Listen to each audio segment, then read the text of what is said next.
Ganito naman ang gawin mo sa cornstarch. Ito po ay no-bake at walang itlog. Sa una, meron tayo ditong lagayan. Tapos nilagyan ko lang po yan ng plastic cling wrap para mamaya mabilis ko lang siyang maiaangat. So gawa na lang kayo ng paraan. Tapos po ito meron tayo ditong chocolate cake bars. Dudurugin natin tong lahat. So bali ang gagawin natin dyan, itong cake bars natin, dudurugin po natin to dito sa ating kabilang lagayan. Tapos, ang gagawin natin dyan, i-flatten natin dito sa ilalim, pati dito sa gilid. So, yun na yung nagawa ko. Tapos, set aside ko lang to. Pwede nyo siyang ilagay sa chiller para hindi siya mas mabilis matanggal sa inyong lagayan. Tapos, gawin na po natin yung ating mixture. Para naman sa ating mixture, kakailanganin po natin dito ng 1/3 cup ng cornstarch. Siguraduhin po na hindi pa nakabukas yung apoy sa ating kalan. After nun, kakailanganin din natin dito ng isang sachet nitong Mino Magic Buko Flavored Jelly Powder. So, ilagay nyo lang yan dyan lahat.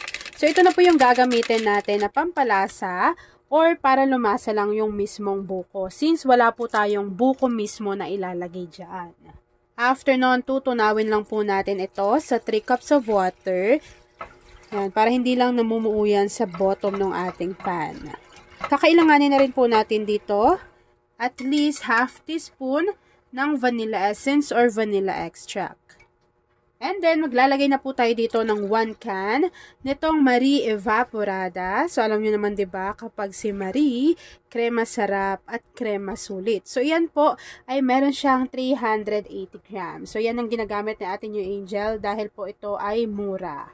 And then, hindi yan makukumpleto kung wala tayo ditong isang lata or 380 grams nitong Marie Condensada. So, ilagay nyo lang din yan lahat dito sa ating kasirola o sa inyong basta sa inyong mga lululutuan.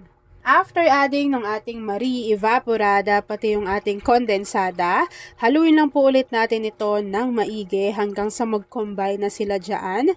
Tapos, kapag nahalo na po natin to ng maigi at sure na tayo na wala nang namumuo na dry ingredients dito sa ating kasirola, pwede na po nating buksan yung ating apoy sa ating kalan over medium to low heat. And then, lulutuin lang po natin ito. Tapos, maya-maya makita ninyo or mapapansin ninyo nakakapal na po yung consistency nitong ating mixture. So, dapat po alalay sa apoy at alalay sa paghahalo. Yan. So, habang hinahalo natin ito at hinihintay po natin na kumapal yung ating consistency, please don't forget to like and follow yung ating Facebook page. Kusina ni Angel, kung meron ka ring Instagram, paki-follow na rin ako doon. Kusina ni Angel, kung gusto mo namang matuto pa ng iba pang mga recipes, o kaya naman gusto mo mag-share ng mga niluluto mo everyday, pwede kang sumali sa ating Facebook group. Andyan lang po yan sa ating Facebook page. Kapag napansin nyo po na medyo kumakapal na yung consistency ng ating mixture, pwede na nating hinaan yung ating apoy sa ating kalan at maya-maya po kapag halos wala na pong liquid ingredient dito sa ating mixture, ayan, kapag medyo nakuha na natin yung tamang consistency, isasalin po natin to directly doon sa sinet aside natin kanina na merong cake bars. Dahil po mabilis itong mag-set or mag-firm. Tapos, isalin agad natin to dito para maiwasan na mamuulang siya dyan sa bottom ng ating pan. Ayun na, nakita nyo yon, dapat mabilis kayo magsalin yan. Kapag naisalin na natin yan dyan, hihintayin po natin itong mag-set, mag-firm, lumamig. And then, ipapakita ko na sa inyo kung ano yung natapos nating easy dessert recipe. At ayun na nga mga kakasina, kapag napansin nyo po, nakusa na siyang natatanggal or naa-unmold dyan sa ating lagayan. Meaning, malamig na po yan, nag-set na. Transfer ko lang to sa aking lagayan. Tapos, ipapakita ko na sa inyo kung ano yung natapos nating easy dessert recipe. Grabe! Ito yung dessert na ayaw mong galawin, ano? Ang ganda, tapos ang sarap. At ayan na nga mga kakasina, tapos na naman po ang ating easy dessert recipe na. Alam niyo ba, first time ko lang tong ginawa. Pero maka na perfect naman ni Ate New Angel. Ito na ang ating Choco Buko Pudding. Kung nagustuhan mo yung ating video, please like and share this video.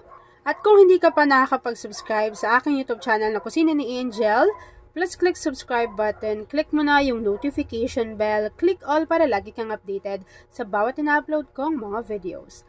Grabe. Ayan o, kung ano yung nakikita nyo dyan sa video, ayan na ayan din po yung nakikita ko dito personal.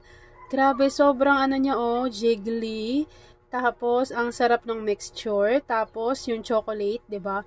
Sobrang perfect combination yung mga inilagay natin dito. So, kung gusto mo gumawa ng ganitong klaseng dessert, gumawa ka na niyan. Tapos, itag mo si kusina ni Angel. Or ako, si ate mo Angel. Ayan. So, yun lang mga kakusina. Thanks for watching and enjoy this video.